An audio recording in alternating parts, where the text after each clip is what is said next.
আমি মালিকৰ আগতো মই কমপ্লেইন দিছিলোঁ যে এনেকুৱা ভাড়াতীয়া কিয় দিছে। এইবিলাক মানুহ ভাল নহয়, বেয়া বেয়া পোষ্টবিলাক লিখি থাকে। যিমান কাজিয়া আৰু আপুনিতো নাম শুনিছে ৰুণু দেৱী, ৰুণু দেৱীৰ লগত বহুত যথেষ্ট কাজিয়া কৰিছে। জুবিন গাৰ্গক যিটো মানে বেয়া পোষ্ট দিছে, আমাৰ চবৰে খং উঠিছে।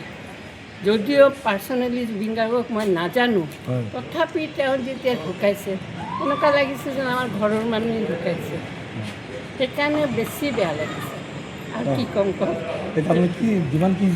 দাবী কি জনায়? তাৰ পৰা যাব লাগে, যাব লাগে এইটো ফ্লেটটো এৰিব লাগে, এইটোৱে আমাৰ দাবী। কাৰণ তেওঁ অ'নাৰ নহয়, তেওঁ ভাড়াতীয়া।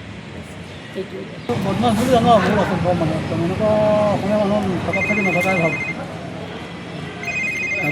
যিমান দাবী কি হ'ব? নাই নাই তাক এৰেষ্ট কৰিব লাগে, এৰেষ্ট কৰি দিয়ক, এৰেষ্ট কৰিলে মানে যিমান পাৰে যিমান কঠোৰ শাস্তি দিব লাগে।